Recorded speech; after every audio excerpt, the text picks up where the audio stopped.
नमस्कार विद्यार्थियों, apex agree classes के ऑनलाइन प्लेटफॉर्म पर आप सभी का हार्दिक स्वागत और अभिनंदन। तो साथियों, आज को जो हमारा नया टॉपिक होगा साथियों गाय की नस्लें। आज हम क्या पढ़ेंगे साथियों? गाय की नस्लें। उसके बाद में हम भैंस की नस्लें, भेड़ की नस्लें, बकरी की नस्लें, बाकी हम सारी नस्लें आगे नेक्स्ट क्लासों में करते रहेंगे। तो साथियों, आज की क्लास हम स्टार्ट करते हैं। सबसे पहले साथियों, गाय की नस्लें अगर हम स्टार्ट करते हैं तो उससे पहले हमें गाय की जो सामान्य जानकारी होती है वो हमें पता होना चाहिए। उसका गण कौन सा है, उसका कुल कौन सा है, उसका जगत कौन सा है, उसका संघ कौन सा है। तो साथियों, हम एक एक करके सभी की जानकारी लेंगे। चलिए हम बात करते हैं साथियों गाय के किंगडम या जगत की। किसकी साथियों? गाय के किंगडम या जगत की बात करें तो कौन सा होगा साथियों? एनिमलिया होगा। आपको याद रखना, जो जगत होगा साथियों वो एनिमलिया होगा। अगर हम फाइलम या संघ की बात करें साथियों, किसकी? फाइलम या संघ की बात करें साथियों, तो वो क्या होगा? कोर्डेटा होगा। क्या होगा साथियों? कोर्डेटा होगा। ये एक सामान्य जानकारी है जो सभी पशुओं में काम आएगी। क्या साथियों? ये जो सामान्य जानकारी वो सभी पशुओं में काम आएगी। आपको सारी की सारी एक बार में याद कर ली तो सभी पशुओं में ये काम आएगी बेटा, ये याद करते रहना। इसका जो फाइलम या संघ होगा वो क्या होगा? कोर्डेट होगा। क्यों होगा साथियों? क्यों? इसके अंदर मेरुरज्जु होती है। जो मेरुरज्जु होती है साथियों वो इन पशुओं के अंदर पाई जाती है, इस कारण इनका संघ कोर्डेटा होगा। अगर हम वर्ग या क्लास की बात करें साथियों, गाय के वर्ग या क्लास की बात करें तो वो कौन सा होगा? मेमेलिया होगा या स्तनधारी होगा? मेमेलिया स्तनधारी, क्योंकि इनके अंदर स्तन ग्रंथियां पाई जाती हैं। आप इनसे दूध प्राप्त करते हो ना बेटा, तो स्तन ग्रंथियों द्वारा ही तो प्राप्त करते हो। चलिए साथियों, हम आगे बात करें। अगर इनके ऑर्डर, गाय के ऑर्डर या गण की बात करते हैं साथियों, क्या होगा? ऑर्थियोडेक्टाइला। क्या होगा साथियों? ऑर्थियोडेक्टाइला होगा, क्योंकि इसके अंदर सम संख्या खुर पाए जाते हैं। साथियों, आपको पता है जो गाय होगी उसके समान खुर पाए जाते हैं। ऐसे होते हैं कि नहीं होते? उसके ऊपर पैर होता है। ये खुर होगा साथियों दो भागों में और समान रूप में होगा दोनों साइड। एक तो समान होगा, एक दो भागों में बंटा हुआ होगा। इसका इन्हें क्या कहते हैं साथियों? ऑर्थियोडेक्टाइला कहा जाता है। सम संख्या के खुर पाए जाते हैं सभी पशुओं में। अगर हम इनके अंदर फैमिली या कुल की बात करें साथियों तो बोविडी होगी। क्या होगी? बोविडी होगी। सींग क्या होते हैं साथियों? एसांकित होते हैं। सींग एसांकित होते हैं क्योंकि सींग कैसे होते हैं साथियों? एसांकित होते हैं। ये इन पशु के सींग है। कहीं सांकित नजर आ रहे हैं साथियों? एक ही शाखा में, कोई इसके अन्य शाखाएं नहीं है। एक पशु के ऊपर दो सींग आते हैं तो वो दोनों एक ही रूप में चलते हैं। इनके अंदर कोई शाखाएं विभाजित नहीं होती है, इसलिए इनका कुल कौन सा है साथियों? बोविडिया। अगर हम जीनस की बात करें साथियों तो बॉस होगा इसका जीनस। अगर हम भैंस के अंदर जीनस की बात करें साथियों तो बुवेलिस होगा। अगर हम स्पीशीज या जाति की बात करें साथियों तो गायें दो प्रकार की होती है। गायें कितने प्रकार की होती है साथियों? दो प्रकार की होती है। गाय के दो प्रकार होते हैं। कौन कौन से साथियों? देसी और विदेशी। एक तो होती है देसी गाय, एक होती है साथियों विदेशी गाय। देसी कौन सी साथियों? देसी का जो वैज्ञानिक नाम होगा वो बॉस इंडिकस होगा। क्या होगा साथियों?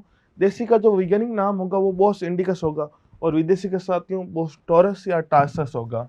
बोस्टोरस या टार्सस। आपको कंफ्यूजन नहीं होना, दोनों में से कोई भी शब्द आया आपका, चार ऑप्शन आएंगे उनमें से दोनों एक साथ में आएंगे नहीं, और दोनों में से कोई भी आए वो आपका आंसर सही होगा बेटा, ये भी आपको याद रखना है। गुणसूत्र संख्या की बात करें साथियों तो गाय के अंदर 60 होते हैं। 60 गुणसूत्र और किसके अंदर होते हैं साथियों? 60 और किसके अंदर होंगे? गरीब की गाय में। किसमें होंगे साथियों? गरीब की गाय में। अब गरीब की गाय कौन होती है बेटा? आप सभी को पता होना चाहिए। गरीब की गाय, गाय को बकरी होती है, उसे गरीब की गाय कहा जाता है। किसे कहते हैं साथियों? गरीब की गाय, बकरी को। तो साथियों बकरी और गाय में समान गुणसूत्र संख्या या क्रोमोसोम नंबर होते हैं। कितने होते हैं साथियों? 60 होते हैं। कितने होते हैं? 60 होते हैं।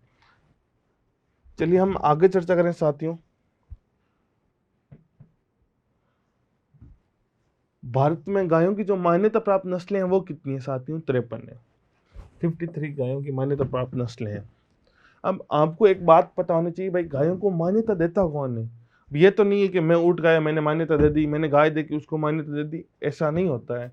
गाय के ऊपर पूरा एक अनुसंधान चलता है, उसके ऊपर पूरी रिसर्च होती है, उसके बाद में उसको मान्यता दी जाती है। अब मान्यता देता कौन है साथियों? एक संस्थान है NBAGR। कौन सा है साथियों संस्थान? NBAGR, national bureau of animal genetic resource. क्या नाम है इसका पूरा नाम? National bureau of animal genetic resource.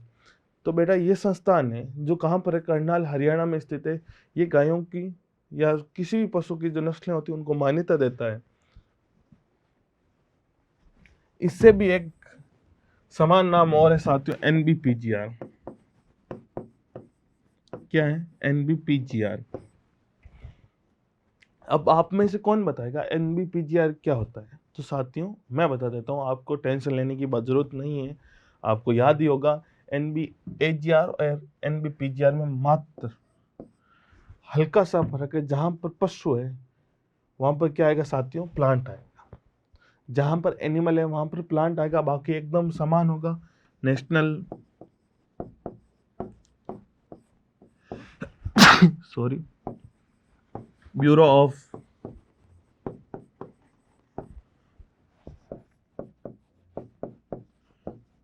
Animal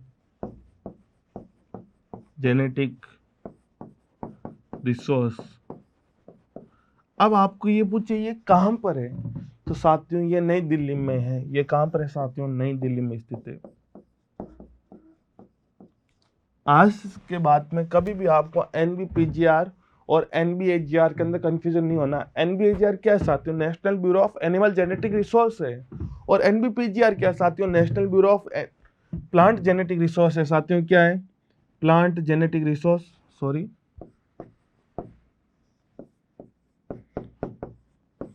क्या साथियों? National bureau of plant genetic resource है। इन दोनों में कभी कंफ्यूजन नहीं होना है, ठीक है। P का मतलब प्लांट, A का मतलब एनिमल। राष्ट्रीय पशु आनुवांशिकी संसाधन ब्यूरो, हिंदी में क्या कहते हैं साथियों? राष्ट्रीय पशु आनुवांशिकी संसाधन ब्यूरो। कहाँ पर स्थित है? करनाल हरियाणा के अंदर स्थित है। ये जो संस्थान है साथियों, गायों की या किसी भी पशु की जो नस्लें होती है उनको मान्यता देता है। उनको एक, जैसे 53 नस्लें हैं तो 53 नस्लों का इनका अलग से और चार्ट बना रखा है। ये गायें जो भारत में मान्यता प्राप्त नस्लें हैं। बाकी ऐसे गायें और भी हैं, उनको अलग से नाम दिया जाता है। जैसे साहिवाल एक अलग नस्ल है, थारपारकर एक अलग नस्ल है, गिर एक अलग नस्ल है, नागौरी एक अलग नस्ल है, हरियाणवी अलग नस्ल है। विदेशी गायें भी है साथियों, जैसे हो गई होलिस्टियन फ्रीजियन, जर्सी, ऐसी बहुत सारी विदेशी गायें। हम उनके बारे में भी चर्चा करेंगे साथियों। जो हमारी मेनली विदेशी गायें रहेगी साथियों वो होलिस्टियन फ्रीजियन, कौन सी साथियों? होलिस्टियन फ्रीजियन और जर्सी रहेगी। आपको कन्फ्यूजन कभी नहीं होना है बेटा। अगर आप इस चैनल पर नए हो तो अभी इस चैनल को सब्सक्राइब कर दीजिए, लाइक कर दीजिए और शेयर करना मत भूलिए। वो कहते हैं साथियों, मंजिल से आगे बढ़कर मंजिल की तलाश कर, मिल जाए अगर तुझको दरिया तो समंदर की तलाश कर, मिल जाए अगर तुझको दरिया तो समंदर की तलाश कर। अक्सर शीशे टूट जाते हैं पत्थर की चोट से, पत्थर ही टूट जा रहे ऐसा शीशा तलाश कर। तो साथियों आपको याद रखना है, मेहनत करते रहना है।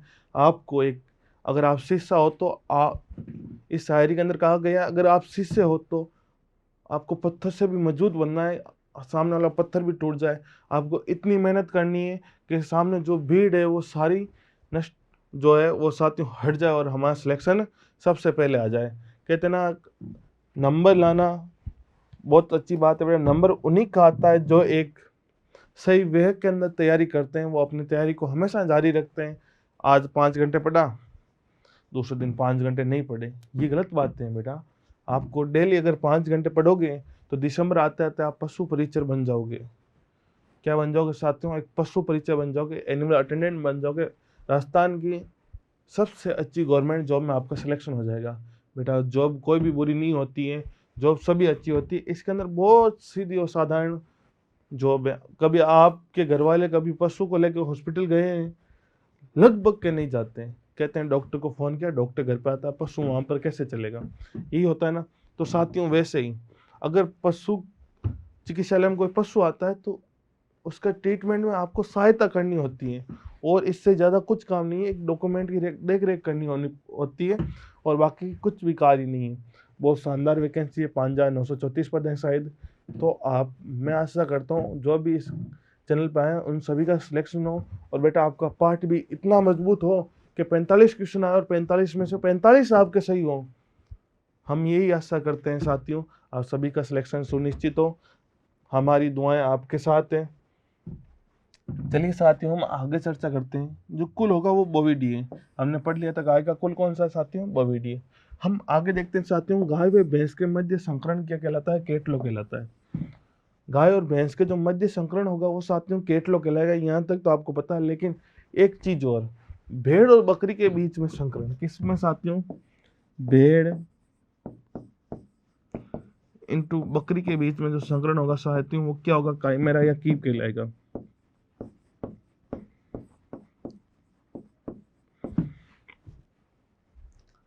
आपके जो कॉपी होती है साथियों उसके ऊपर की जो पट्टी दे रखी है वो ऐसे जो इंपॉर्टेंट लाइनें होती है जिनको हम अलग से लिखाते हैं वो लिखने के लिए होती है। आप वहां पर लिख लेना बेटा, भेड़ और बकरी के बीच का संकरण काइमेरा या कीप कहलाएगा। क्या कहलाएगा साथियों, काइमेरा या कीप कहलाएगा। हाँ, आपको ये नोट हमेशा याद रखना है बेटा, मैंने कहा था ना, गाय भैंस भेड़ और बकरी में जगत संघ वर्ग और गण वे कुल समान होते हैं। कौन कौन से साथियों, जगत होगा, संघ होगा, वर्ग होगा और गण होगा और कुल समान होंगे। लेकिन इनके अंदर जो वंश और जातियां हैं, कौन कौन सी साथियों, वंश और जाति। 6 नंबर पॉइंट और 7 नंबर पॉइंट, वंश और जाति दोनों क्या क्या होंगे साथियों, सभी पक्षों में अलग अलग होंगे और ये सभी वैज्ञानिक नामों से चेंज हो जाएंगे। आपको वैज्ञानिक नाम याद रखने। आपका पहला जो अक्षर होगा साथियों वो वंश होगा, दूसरा जो नाम होगा वो क्या होगा साथियों, जाति होगी। चलिए कोई कंफ्यूजन नहीं है, एक में याद किया सारा कंप्लीट, वैज्ञानिक नाम याद किए सारा कंप्लीट। इस सारणी में इतना टेंशन लेने की कोई बात नहीं है। ये याद कैसे नहीं होगी, आप जो चारों पांचों पशुओं के अगर आप नस्लें पढ़ोगे तो उसके साथ में अगर 5 बार भी पढ़ लिया तो ये आपको आसानी से सारणी याद हो जाएगी।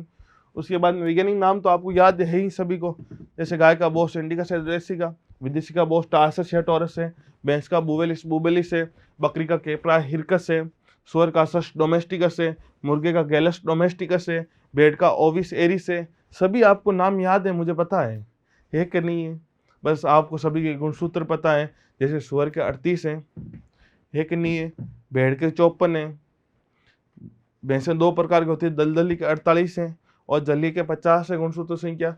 गाय और गरीब की गाय यानी बकरी, गुणसूत्र संख्या साथियों 60 समान है। और बताइए, बस कितनी साधारण से यार एनिमल हस्बेंड्री, आपको मुंह ये जबानी याद हो जानी चाहिए। आप टेंशन किस बात की लेते हो। आप मेरे साथ अच्छे से क्लासें देख लिए, आपको क्लासें बोरिंग लग रही होगी लेकिन बेटा बोरिंग नहीं है, आप आराम से देखिए। कोई क्लास बोरिंग थोड़ी होती है बेटा, पढ़ाई में अगर आपका मन है, आपको सही परफेक्ट कंटेंट चाहिए होता है। पढ़ते सभी हैं लेकिन अगर वो परफेक्ट कंटेंट नहीं पढ़ेंगे तो बेटा आगे जाके एग्जाम में जाके वो क्वेश्चन गलत करके आएंगे, तो वो गलत बात है। कई किताबों में मैंने देख रखा है कि भाई हमारे आज भी 53 नस्लें हो रखी हैं, NBAGR के अनुसार 53 नस्लें हैं। तो साथियों आज भी पुराने आंकड़े चल रहे हैं और कई कई किताबों में एनिमल हस्बेंड्री की पार्ट बी की बहुत सारी किताबें आ रखी हैं। इतनी आप दुकान पर जाकर कहो ना सर पशु परिचय पार्ट बी, तो वो आपके सामने इतनी किताबें रख देगा, आपको पता ही नहीं है। तो इसलिए आपके खुद के सेल्फ नोट्स बनाओ बेटा, वो किताबें आपको कभी सहायता नहीं करेगी कि हर किताब ने, वो कहते हैं इस भीड़ की दौड़ के अंदर हर इंस्टीट्यूट ने अपनी किताब निकाल दी। चलो कोई बात नहीं, लेकिन कई ने इतनी जल्दबाजी की कि उन्होंने अपने आंकड़े तक सही नहीं किया। अगर कहीं पे पढ़ा उन्होंने 50 नस्लें हैं मान्यता प्राप्त, तो उन्होंने 50 ही निकाल दी। उन्होंने वापस चेक नहीं किए, NBAGR के नए आंकड़े चेक नहीं किए बेटा, 53 होती हैं नस्लें। तो आपको अपने खुद के सेल्फ नोट्स बनाने और उन्हीं को बार बार पढ़ना है, वही सिलेक्शन है बेटा। जब तक खुद अपने हाथ से लिख कर कोई भी चीज़ नहीं करोगे तो एक तो बात, पहली बात तो याद कम रहती। कहते हैं ना 100 बक्यार 1 लिखियो बराबर हुआ करे, मारवाड़ी में कहावत है 100 बक्यार 1 लिखियो बराबर हुआ करे, यानी 100 बार बोलना और 1 बार लिखना बराबर होता है बेटा। तो आपको लिख लेना चाहिए, हर बार अपने नोट्स खुद के तैयार करने चाहिए हर सब्जेक्ट के। मैं तो कहता हूँ अगर आप किताब में से भी पढ़ो तो अपने खुद के नोट्स तैयार करना। और एक बात, जब एग्जाम नज़दीक आ रहा होता है उससे पहले आपके शॉर्ट नोट्स होते हैं साथियों उनको तैयार कर लेना, ताकि एग्जाम के समय इतनी इतनी बुकें नहीं पढ़नी पड़े, सीधे से इसे पलटे और शॉर्ट नोट्स देखे और सारा याद हो गया या सारा याद आ गया। बस इतना सा काम करना है। आपको तैयारी इतनी परफेक्ट करनी है कि 150 का पेपर है, 150 क्वेश्चन का पेपर है, आपके 148 क्वेश्चन तो राइट होने चाहिए। चलो ये कुछ ज़्यादा हो गया, लेकिन बेटा 140 के आसपास तो आपको सही करने ही होंगे। भीड़ कितनी बड़ी है, 17 लाख फॉर्म है। कितने हैं बेटा? 17 लाख फॉर्म है। अगर आप एक सीट पे कैंडिडेट देखोगे लड़ने के लिए तो बहुत सारे होंगे। तो आपको अपनी मेहनत करते रहना है बेटा। 17 लाख फॉर्म में उनमें से कुछ पढ़ने वाले नहीं है, किन्होंने जो कई RS IAS की तैयारी करें, उन्होंने अपनी खुद की भाई परीक्षा लेने के लिए अपना एग्ज़ाम दे रहे हैं। हाँ, जॉब लग जाए तो उनके लिए बेटर है, क्योंकि कम समय में जॉब लगकर आप पशु परीक्षा के साथ में RS IAS किसी की भी तैयारी कर सकते हो। वहाँ पर ज़्यादा काम रहता नहीं है। तो एक तो पहली बात तो आपके पास सिक्योर जॉब होगी, आपके साथ में आपको फ्यूचर की टेंशन कम हो जाएगी। तो कहते हैं ना, जब माइंड में से टेंशन हट जाती है बेटा, तो पढ़ाई में बहुत ज़्यादा मन लगता है। लगता है कि नहीं लगता है? बस चलिए हम आगे बात करते हैं साथियों। तभी तो आपने कई बार देखा होगा, किसी बंदे की एक जॉब में नंबर आ गया, उसके बाद में वो हर जॉब में सिलेक्शन होता रहता है।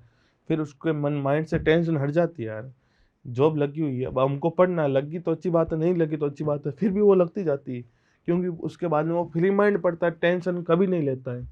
चलिए साथियों, हमारे टॉपिक पर आ जाइए। आपके लिए ज्ञान की बात नहीं इतनी काफ़ी हो गई, और ऊपर के जाने लग जाएगी, फिर क्लास कर दोगे बंद, कहोगे सर तो कुल मिला के ऐसे ही ज्ञान दे रहे हैं, हमें सब पता है। तो बेटा आपको सब पता है तो कोई बात नहीं, पर कहते हैं ना, गुरु और माता पिता का दर्जा इतना होता है कि उनको मन से वो भावना उत्पन्न होती है कि मैं अपने शिष्यों को कुछ कहूँ, मैं अपने बेटों को कुछ कहूँ, तो हमें कहना पड़ता है। चलिए साथियों, हम बात करते हैं। गाय को 2 भागों में वर्गीकृत किया गया है। कितने भागों में साथियों? गाय को 2 भागों में वर्गीकृत किया गया है, देसी और विदेशी गाय। देसी गायों का वैज्ञानिक नाम साथियों बॉस इंडिकस होगा, जो इंडिया से बिलोंग करती है, तो इंडिकस, ये तो वैज्ञानिक नाम आपको याद रहेगा। गाय सभी की बॉस है।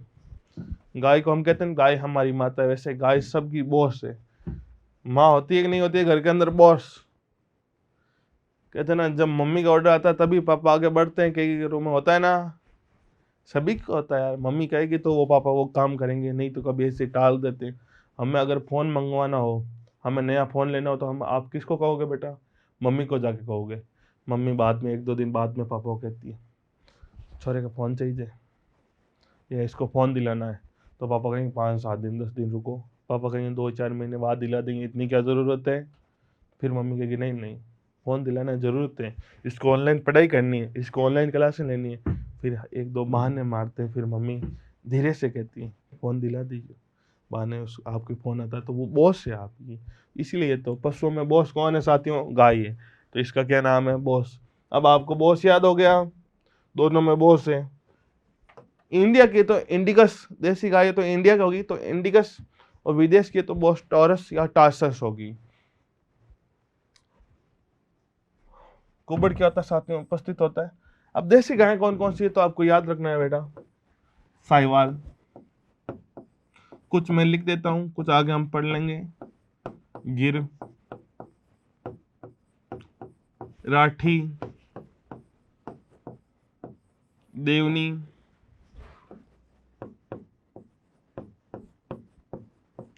लाल सिंधी,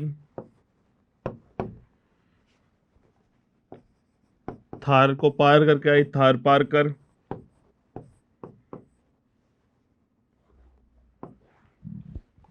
हरियाणवी,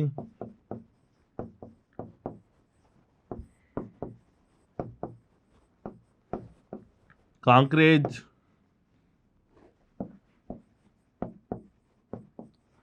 मालवी, मेवाती,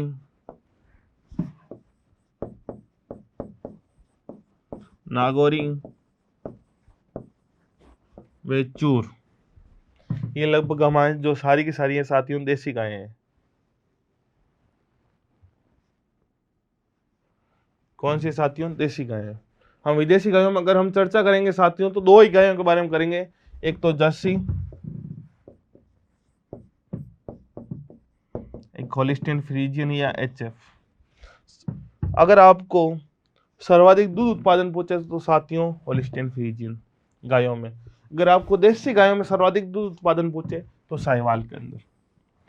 अगर आपको विदेशी गायों में सर्वाधिक वसा की मात्रा पूछे साथियों तो जर्सी के अंदर, और देसी गायों में सर्वाधिक वसा तो साहिवाल के अंदर। किसके अंदर है साथियों? साहिवाल के अंदर है। अगर आपको पूछे दूध में सबसे न्यूनतम वसा की मात्रा तो साथियों होलिस्टीन फ्रीजियन में। किसमें? होलिस्टीन फ्रीजियन में। ये भी आपको पता होना चाहिए। हाँ, देसी गायों को यूरोपियन देशों में साथियों जेबू कहा जाता है। क्या कहते हैं? यूरोपियन देशों में जेबू कहते हैं। और जो अमेरिका है साथियों, वहां पर देसी गायों को, हमारे जो इंडिया की गाय हैं उनको कहा जाता है टी कप काऊ। क्या कहा जाता है साथियों? टी कप काऊ। और विदेशी गायों में का वैज्ञानिक नाम बोस्टार्सस है, कुबड़ अनुपस्थित होता है। एक बार मैं इनको हटा दूं।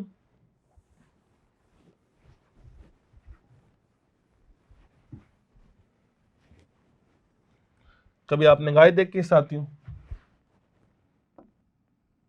ये इसकी गर्दन है, ये इसकी पीठ है। मुझे अच्छे से तो नहीं बन रही लेकिन आपको दिखाई दे रहा है। ये जो यहां से उठा हुआ भाग होता है, ये जो ऊपर का उठा हुआ भाग है साथियों, वो क्या है? कुबड़ है बेटा। इसे कुबड़ कहा जाता है, इसे हम्प कहा जाता है इंग्लिश में, तो हिंदी में इसे कुबड़ कहते हैं। इसके अंदर तो क्या है साथियों, जो देसी गायें हमारे, जो आपने सभी ने देख रखी है, उनके जो ऊपर है साथियों, आप जिसे आप मारवाड़ी में थुई कहते हो कि नहीं कहते हो? हमारे कहीं कहीं पे इसे थुई कहा जाता है। जो थुई होती है वो प्रेजेंट होती है, या कुबड़ प्रेजेंट होता है, या हम प्रेजेंट होता है, तो वो हमारी देसी गायें। अगर हम अनुपस्थित होता है साथियों तो विदेशी गायें। विदेशी गायों की पीठ कैसी होती है साथियों? ऐसे सीधी होती है कि नहीं होती है बेटा? आपको पता है ना? हाँ, तो इनके अंदर कुबड़ अनुपस्थित होता है। एक और विशेषता कहते हैं साथियों, इनका दूध, विदेशी गायों का दूध देसी गायों की तुलना में अधिक सफेद होता है। तो आपको मैं बता देता हूँ, देसी गायों में के दूध में कैरोटीन की मात्रा कहते हैं अधिक पाई जाती है, और विदेशी गायों में कैरोटीन की मात्रा निम्नतम पाई जाती है। हाँ, हमारे जो ग्रंथ कहते हैं साथियों, कहीं कहीं पे लिखा हुआ है देसी गायों का दूध सर्वश्रेष्ठ है। क्या साथियों? सर्वश्रेष्ठ दूध है। देसी गायों के दूध में पोषक तत्व, विटामिन सभी प्रचुर मात्रा में उपस्थित होते हैं, लेकिन विदेशी गायों के अंदर कम उपस्थित होते हैं या निम्न के बराबर उपस्थित होते हैं। उनसे केवल दूध उत्पादन ज़्यादा से ज़्यादा किया जा सकता है। लेकिन अगर आपके लिए गुणकारी देखें तो आपको कहते हैं ना साथियों, गाय का दूध पीना चाहिए। अगर कोई हार्ट का पेशेंट है तो उससे भैंस का दूध नहीं, गाय का दूध कहते हैं। क्या भाई आप गाय का दूध पियो। डॉक्टर की सलाह क्या होती है साथियों? हार्ट पेशेंट को गाय के दूध पीने की सलाह होती है, ना कि भैंसों के दूध पीने की। ठीक है, अब तो प्रचलन चल गया है। पहले लोग घरों के अंदर 5-5, 10-10 गायें पालते थे, और आपने कृष्ण भगवान देखे ही थे साथियों, उन्होंने ग्वाले, बहुत सारी गायें पाली थी। वो ग्वाले हुआ करते थे, गायें पाला करते थे। अगर आपने सत्यवादी वीर तेजा जी का नाम सुना है तो वो भी अपनी गायें चराते थे। इनका मतलब उस टाइम गायों का प्रचलन बहुत ज़्यादा है। इसका मतलब भैंसों को पालना अभी शुरू किया है। ठीक है। हाँ, आयले तो गाय अगर साथियों आपंग मारवाड़ के माइन, राजस्थान के माइन भैंस के लगा अतो लंबो लिखतर लटकावे। कौन लटकावे? कि मारे भैंस के नीचे लाग जेली। अब काले आदमी कोई नीचे लागे कि बत्ते काले के नहीं, उतने काले कोई नीचे लगती है। लेकिन आजकल क्या साथियों, गायों के नहीं लटकाते कि गाय के नीचे लागेगी नहीं। बेटा गायों के भी लगती। मारवाड़ ने कहा नहीं कि गायों के नीचे भी लागे, पर भैंसिया का क्या लगा हाल तो सब ना। हाँ, एक बात और हूँ, भैंसिया में भूत हुए आले एक और नहीं चले मारवाड़ी अपन राजस्थानी में भैंस के अंदर भूत होता है, नहीं होता है। भैंस के अंदर भूत नहीं, वो तो पहले ही आलसी होती है। भैंस तो खुद आलसी है। अगर आप भैंस का दूध पियो तो खुद आलसी हो जाओगे। होगे नहीं होगे? गाय का दूध, गाय एकदम तेज स्वभाव की होती है साथियों। जैसे ही कुछ किया खट से उड़ जाती है। भैंस आराम से उड़ती है, आराम से पड़ी रहती है। तो आपको गाय का दूध पीना चाहिए ताकि आप गाय की तरह तेज हो, चतुर हो, चालाक हो और होशियार हो। चलिए साथियों, हम आगे बात करते हैं। गायों को उपयोगिता के आधार पर साथियों 3 भागों में बांटा गया है। उपयोगिता के आधार पर कितने भागों में बांटा गया है? 3 भागों में। अब उपयोगिता कैसी होगी साथियों? पहले उनसे दूध उत्पादन होगा तो वो दुधारू नस्लें होगी। सॉरी। अगर आप उनसे भारवहन का काम कराओगे, अगर आप उनसे बोझा उठवाओगे तो साथियों वो भारवाही नस्ल होगी। अगर आप उनसे दूध भी उत्पादन करोगे और बोझा भी उठवाओगे, दोनों काम कराओगे, कृषि कार्य भी कराओगे, तो साथियों वो द्विप्रयोजनीय नस्लें होगी। दुधारू नस्लें दूध उत्पादन वाली। कौन सी साथियों? दूध उत्पादन वाली।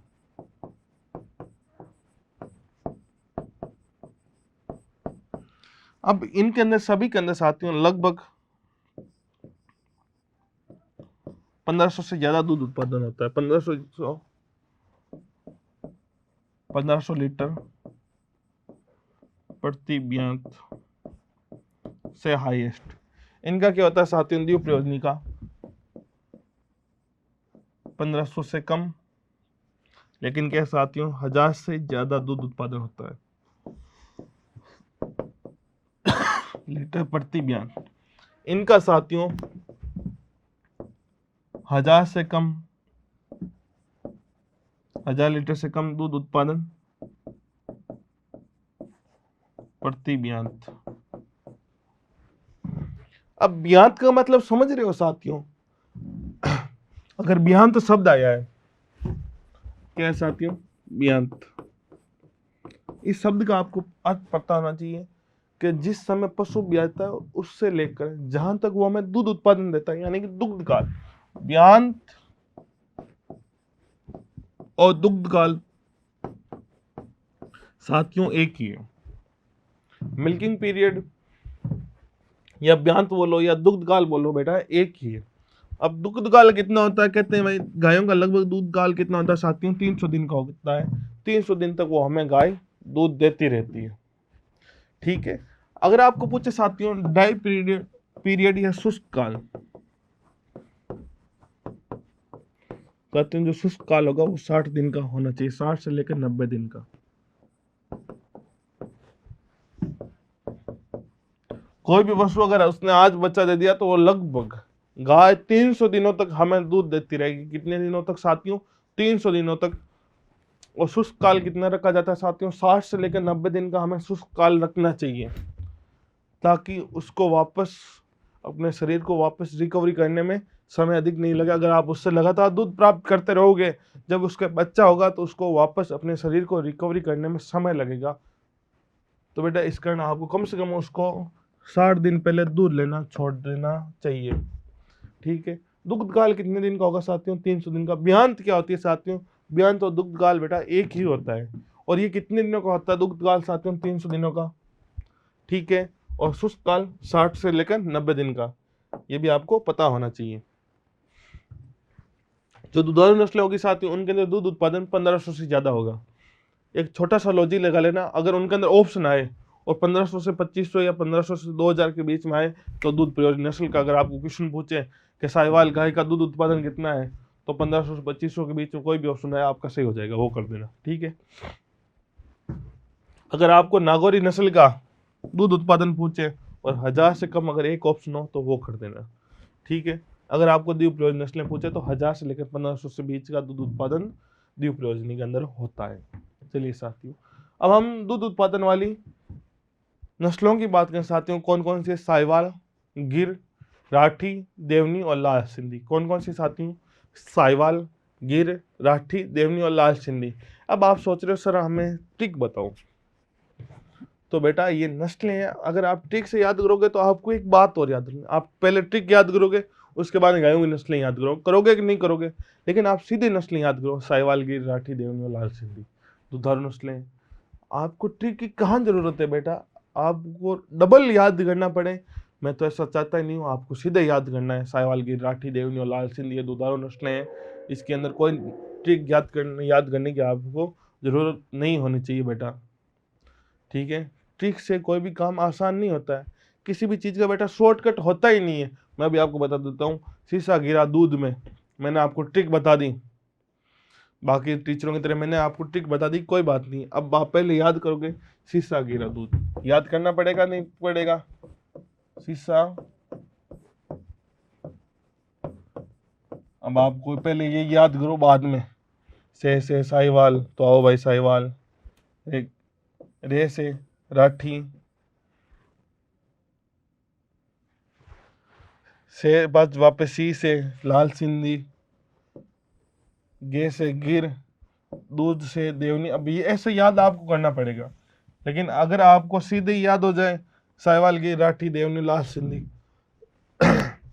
बेटा ट्रिक आसान नहीं होती है, आपको बाद में 3 चीजें याद करनी पड़ती है। पहले ट्रिक याद करो, बाद में उसके हर शब्द का अर्थ याद करो। इससे अच्छा तो आप सीधे याद कर लो साहिवाल की राठी, देवनी और लाल सिंधी। सही है कि नहीं है? चलिए हम आगे बात करें साथियों भारवाही नस्लों की। हाँ, वो तो ज्यादा हार्ड हो तब मैं समझ सकता हूँ आपको ट्रिक याद करनी पड़ती है।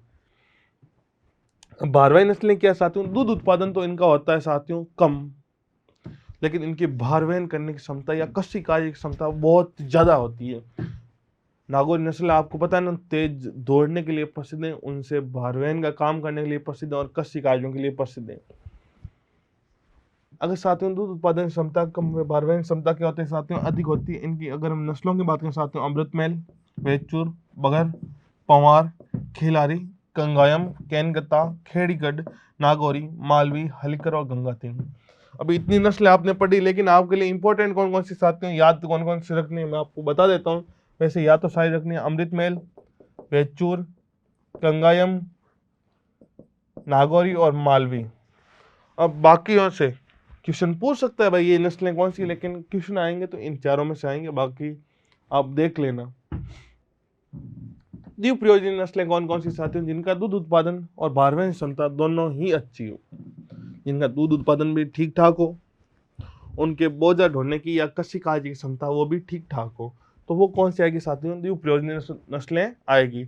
अगर हम द्वीप प्रयोजनी नस्लों में बात करें साथियों, तो एक तो आएगी मेवाती, निम्बाड़ी, कांकरेज, हरियाणवी, थार पारकर, डांगी, अंगोल, कृष्णावेली, गावलाव, पंगानूर, देवली और सीरी। कौन कौन साथियों, देवली तो आएगी द्वीप प्रयोजनी में, और जो देवनी होगी साथियों वो आएगी दूध उत्पादन में या दुधारू नस्लों में, और हमें अंतिम कौन सी साथियों, सीरी है। अब आपको इनमें से कौन कौन सी याद रखनी है साथियों, तो मेवाती, कांकरेज, हरियाणवी, थार पारकर, कृष्णावेली। अब वापस देख लेना, देवली और देवनी में कंफ्यूजन है तो ये भी आपको याद रख लेना, एक डांगी भी देख लेना। लेकिन हम मेनली चर्चा करेंगे, अगर हम किसी के डिटेल में पढ़ेंगे साथियों, तो मेवाती, कांकरेज, हरियाणवी, थार पारकर। ठीक है, इन 4-5 नस्लों के बारे में हम अच्छे से पढ़ेंगे। ठीक है, भारवाही के अंदर साथियों हम मालवी, नागौरी और वेचूर के बारे में हम अच्छे से पढ़ेंगे, और दूध उत्पादन की 5 नस्लें इंपॉर्टेंट है। दूध उत्पादन क्या साथियों, 5 नस्लें इंपॉर्टेंट रहने वाली है आपके लिए। हाँ, अब हम आगे बात करते हैं साथियों विदेशी नस्लों की, उनका ओरिजिन प्लेस कहां पर है। जो विदेशी नस्लें हैं उनका ओरिजिन प्लेस कहां पर, बस इतना सा याद रखना है। हम डिटेल में पढ़ेंगे तो साथियों होलिस्टीन, फ्रीजियन और जर्सी दोनों के बारे में हम डिटेल से पढ़ेंगे, बाकी किसी के बारे में हम डिटेल से नहीं पढ़ेंगे। जो होलिस्टीन फ्रीजियन है साथियों, HF, वो कहाँ की है, हॉलैंड की है। कहाँ की है साथियों, तो वो हॉलैंड की है। अगर हम जर्सी की बात करें साथियों, तो वो जर्सी द्वीप समूह इंग्लैंड की है। कहाँ की है, जो हमारी जर्सी गाय है वो जर्सी द्वीप समूह इंग्लैंड की है। अगर हम साथियों आयरशायर की बात करें तो वो स्कॉटलैंड की, कहाँ की है, स्कॉटलैंड की है। अगर हम गणसी की बात करें तो गणसी द्वीप समूह है, गणसी की कौन सी है साथियों, गणसी गाय है। ब्राउन स्विस की बात करें साथियों तो स्विट्जरलैंड की है। कहाँ की साथियों, स्विट्जरलैंड की है। अगर हम शॉर्ट हॉर्न की बात करें साथियों तो वो इंग्लैंड की है। अगर हम रेड डेन की बात करें तो वो कहाँ की, डेनमार्क की। ये इतनी सी विदेशी नस्लें अब आपको वापस याद रखनी है। हाँ, इनका ओरिजिन प्लेस पूछ सकता है, अगर डिटेल से पूछेगा तो बेटा इन 2 के बारे में पूछेगा। जो हमारी आगे की जो साथियों टॉप जो क्लासें होगी उनके अंदर हम हर गाय के बारे में डिटेल से पढ़ेंगे, आप टेंशन मतलब। ये तो थी गायों की सामान्य जानकारी। कोई भी टॉपिक शुरू करने से पहले आपको उसकी नींव पता होनी चाहिए, सामान्य जानकारी पता होनी चाहिए, बेटा ये हम इसके अंदर पढ़ेंगे, ये होता है इसके अंदर। जैसे हम कल साहिवाल नस्ल अगर स्टार्ट करें तो आपको सबसे पहले याद आएगा ये कौन सी साथियों, दुधारू नस्ल है। कम से कम ये तो पता नहीं ये दुधारू नस्ल है, बस यही होना चाहिए। अब उसके अंदर आप पढ़ोगे इसका ओरिजिन प्लेस पाकिस्तान के मोंटगोमरी जिला। उसके बाद में इसका नाम पढ़ोगे, इसे लोला या मुल्तानी कहा जाता है। उसके बाद में इसकी विशेषताओं पढ़ोगे, इसका रंग लाल कत्थई होता है। उसके बाद में हम इसके बारे में और पढ़ोगे, इसकी त्वचा ढीली हुई लटकी हुई होती है, जिसके कारण इसे लोला या मुल्तानी कहा जाता है, ये भी पढ़ोगे। इसका दूध उत्पादन पढ़ोगे, इसके अंदर सर्वाधिक लैक्टोज की मात्रा होती है, सबसे मीठा दूध होता है, अब लैक्टोज की मात्रा अधिक होगी तो सबसे मीठा दूध होगा। अब लैक्टोज होती क्या साथियों, दुग्ध शर्करा होती है। लैक्टोज क्या होती है साथियों, दुग्ध शर्करा होती है, जिसके कारण दूध मीठा होता है। चलिए हम एक बार इनको वापस रिपीट करा देता हूँ मैं। होल्स्टीन फ्रीजियन तो बेटा बोलो हॉलैंड, जर्सी बोलो जर्सी द्वीप समूह इंग्लैंड, आयशर बोलो बेटा स्कॉटलैंड की, गन्नसी बोलो गन्नसी द्वीप समूह की, ब्राउन स्विस बोलो साथियों स्विट्जरलैंड की, शॉर्ट हॉर्न इंग्लैंड की, और रेड डेन कहाँ की साथियों, डेनमार्क की। कहाँ की है, डेनमार्क की है। आज के लिए बस इतना ही। उससे पहले आपको छोटी सी जानकारी लेके जानी है बेटा। हमारा जेट सीयूटी बीएचयू और आईसीआर के लिए क्रैश कोर्स स्टार्ट होने वाला है साथियों 29 मार्च 2024 से। कब होगा, 29 मार्च 2024 से। जिन्होंने अभी 12th के एग्जाम दोगे आप 28 मार्च को आपका अंतिम एग्जाम होगा। उसके बाद में बिना देरी किए आपको 29 मार्च को अपेक्स एग्री क्लासेज जोधपुर कुड़ी भक्ताशनी आ जाना है और अपनी तैयारी को सुनिश्चित करना है। राजस्थान की सर्वश्रेष्ठ फैकल्टी द्वारा आपको अध्यापन कराया जाएगा। हर क्लास होगी, हर क्लास के अंदर साथियों डिजिटल प्लेटफॉर्म होगा या डिजिटल बोर्ड होंगे, आपको प्रिंटेड नोट्स मिलेंगे, आपको वो शानदार वातावरण मिलेगा यहाँ पर पढ़ने के लिए। यहाँ पर हॉस्टल सुविधा भी उपलब्ध है। और साथियों उसके बाद में हमारे यहाँ 11th और 12th फाउंडेशन भी चलते हैं। हाँ, अगर आप 2 महीने की तैयारी करते हो क्रैश कोर्स के अंदर और किसी बच्चे ने कमी रख दी उस तैयारी के अंदर, आपको कॉलेज नहीं मिल पाई या आपको कॉलेज मिली और आपको उससे भी अच्छी कॉलेज लेनी है, यूनिवर्सिटी लेनी है, तो उसके लिए हम यहाँ पर लॉन्ग ईयर एक टारगेट बेस चलाएंगे साथियों। जो एक बात तो उसके साथ में हमारे यहाँ साथियों इंग्लिश और हिंदी मीडियम दोनों के अलग अलग बैच रहने वाला है। हिंदी मीडियम की क्लासें अलग लगेगी और इंग्लिश मीडियम की क्लासें अलग लगेगी। चलिए साथियों ये तो था आपके लिए इन्फॉर्मेशन। आज के लिए बस इतना ही, फिर कल मिलेंगे गायों की नस्लों के साथ में। तो सभी पधारे हुए कस्य वीरों को मेरा दिल से सलाम और धन्यवाद।